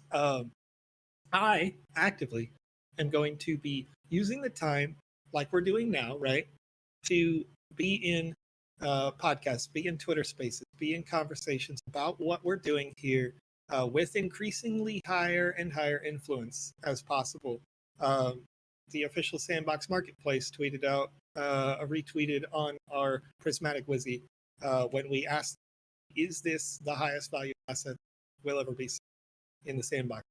It's actually the second highest value asset because it was one, like, it was $250,000, maybe $500,000 yacht that was sold, built box asset. But aside from it is the highest value asset that would ever be sold, and we're not selling it for $250,000. So we're buying it for $75K.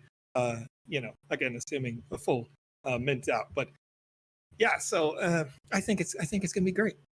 So far the feedback has been great, and our goal with this project and with this community outreach is to go outside of the sandbox bubble and be so undeniable that those people who have never been in the sandbox team want into this project anyway. So hopefully this plan shows that out. And I've seen new names coming into the Discord. I've seen names out on Twitter talking about new people following that I've never heard of them before, coming from this bubble of being on the live stream for all those years.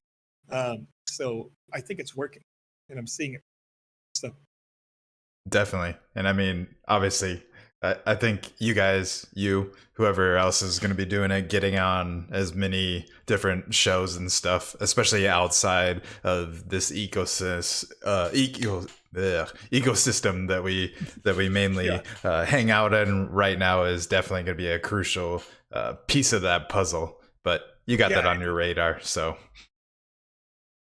Actually, part of the call that. Oh. Say what? No, nothing. My internet did a little hiccup. We're definitely in the plan on that, not just on the radar as well. Like that was part of the Star Atlas call. So they've got a good 300,000 people who are following them. Mm-hmm. So we'll be doing some Twitter spaces specifically with them in their community. Nice. I'm going to wait on that for when we announce the date. And then we'll have multiples with their community because we're going to see that interoperability and, try to get, some calls going on with those people. I mean, obviously, I don't think we're going to have like Gordon Goner because they're kind of busy from the Bored Ape community, but hopefully have some other side interactions as well. And any other. For sure. See you soon. Yeah, 100%. And I guess that leads us to the last question, which you kind of already touched on right there at the end, but it is when drop, how long for whitelist, and will it be in waves? So is there any information you can give on the actual mint? I know you haven't revealed the date yet, but I figured I'd put that in there because that's normal. But is there any other information you can elaborate on? Yeah, I'll give you the full on it because again, we like to be fully disclosing as possible.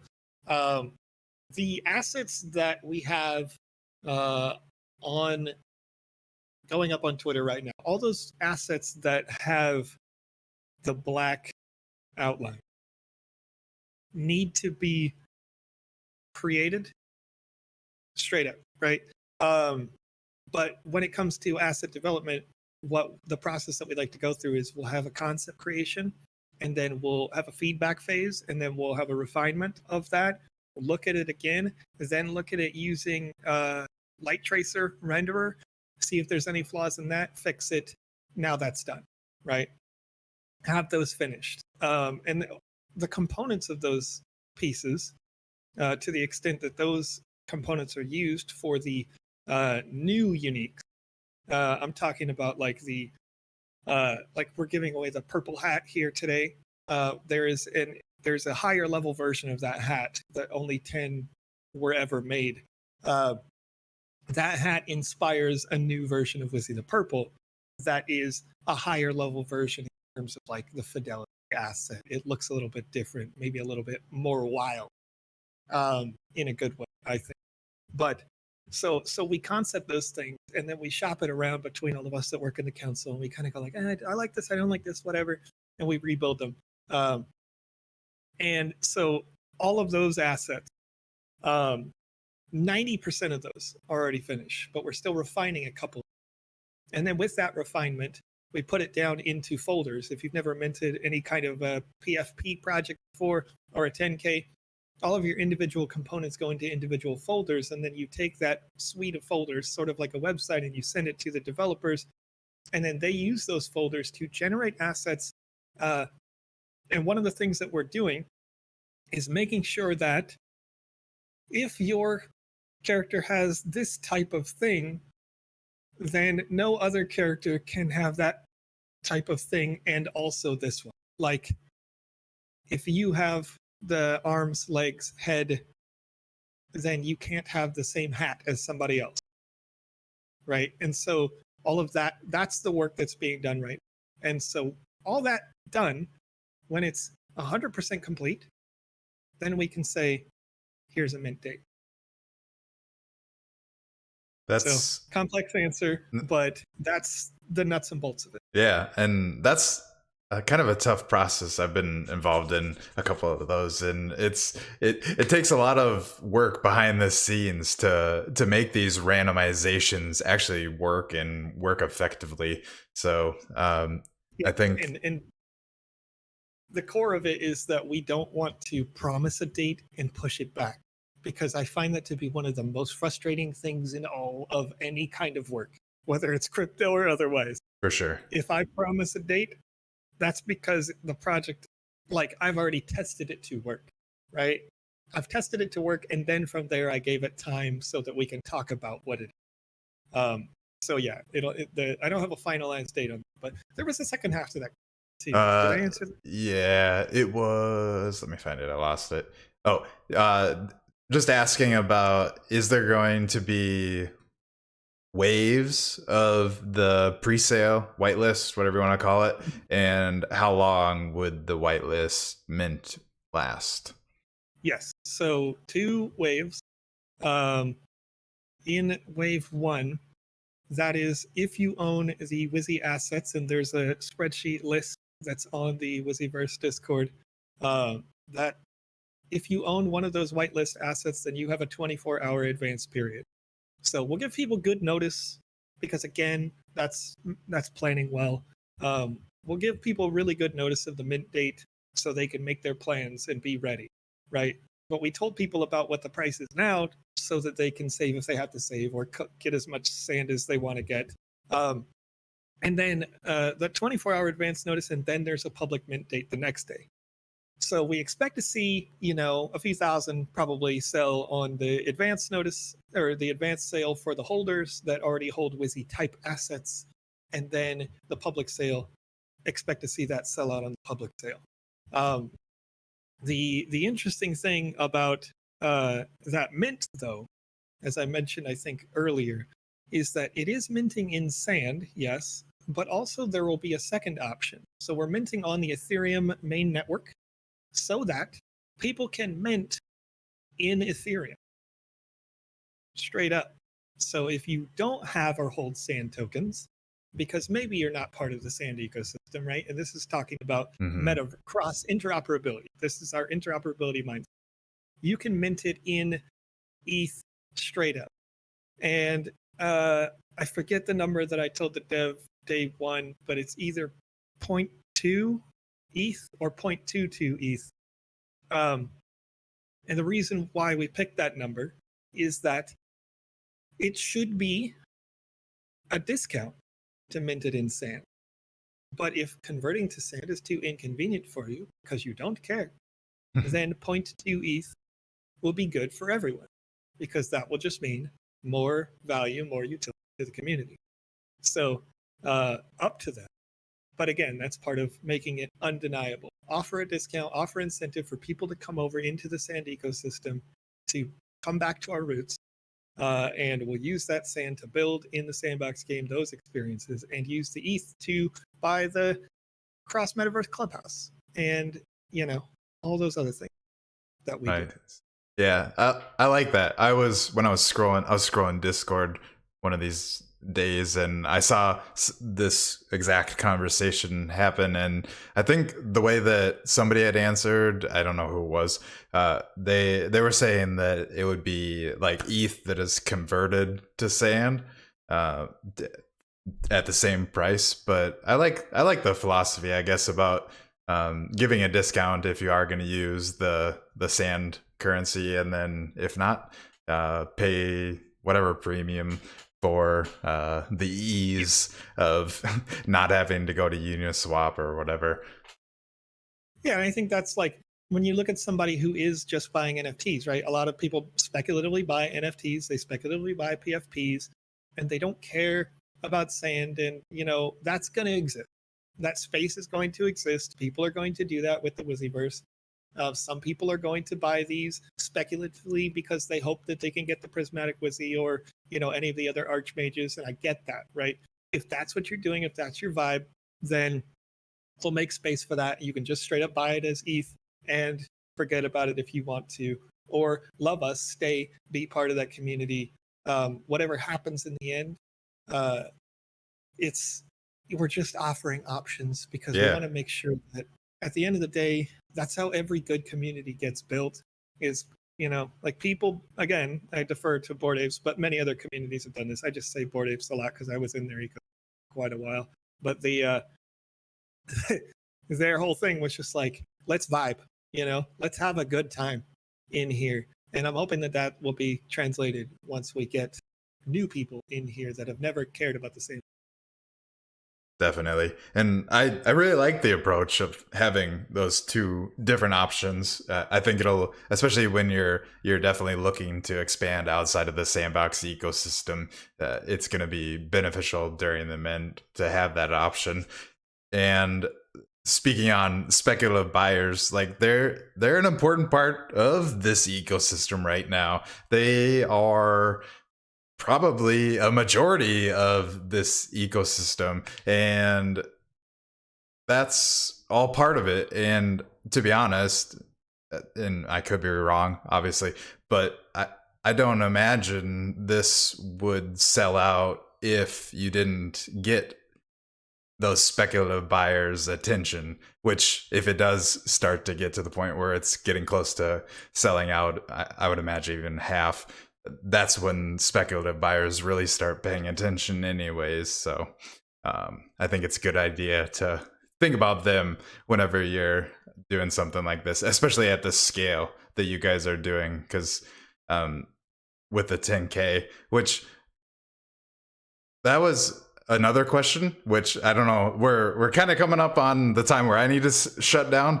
But if you have a short, succinct answer for this, how did you guys decide on the 10K? Was that just, and my mind goes to, was that just to hit the budget marks that you guys were planning and keep the price at a point that is reasonable, or how did that come to be?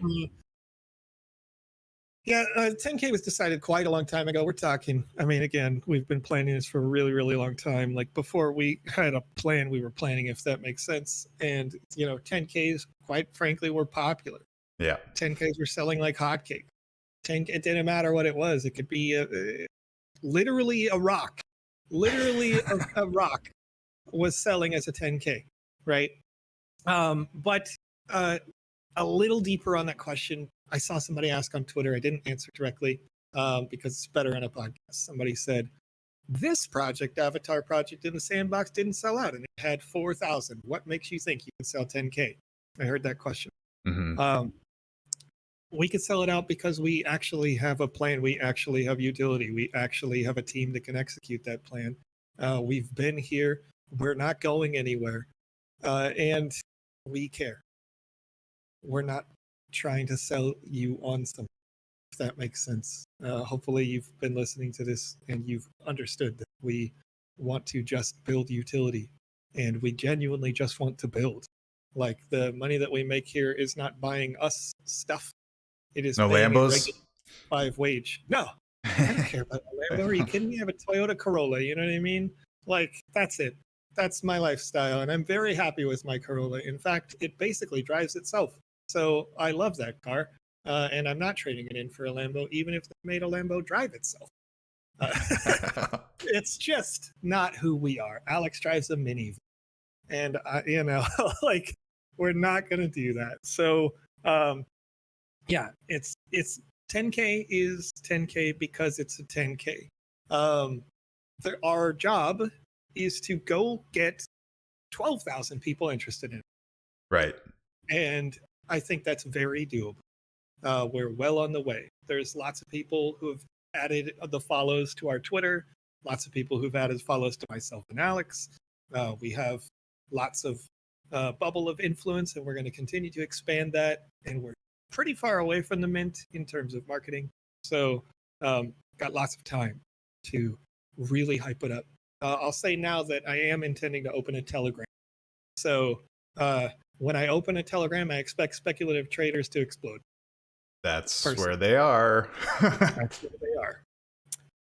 100%. All right, cool, man. Well, I'm excited to see how everything plays out, and I'm definitely going to keep my eyes on the future of the Wizzyverse as things start to expand, and we'll definitely have to have back on the show to kind of show how things played out and where things are going next, because I'm really excited to see personally what you guys end up doing in the other side, because that's definitely the metaverse that has my attention right now. I definitely plan to be segueing into there whenever that's possible. I've been trying to get my hands on the SDK for a long time, and they're keeping that one under wraps.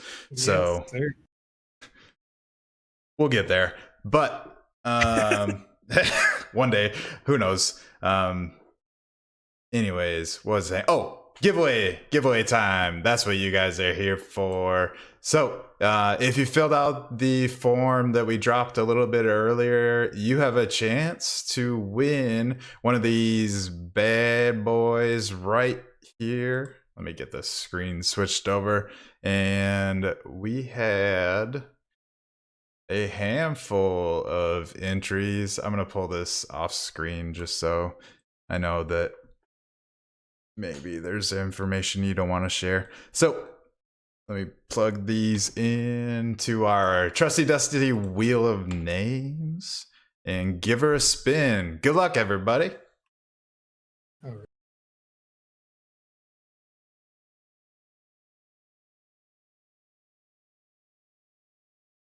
SSK Wolf. He's always winning. GG. And okay, I'm not gonna forget that. SSK Wolf. Don't let me forget. And one more. It didn't spin. GG. GL. Whatever.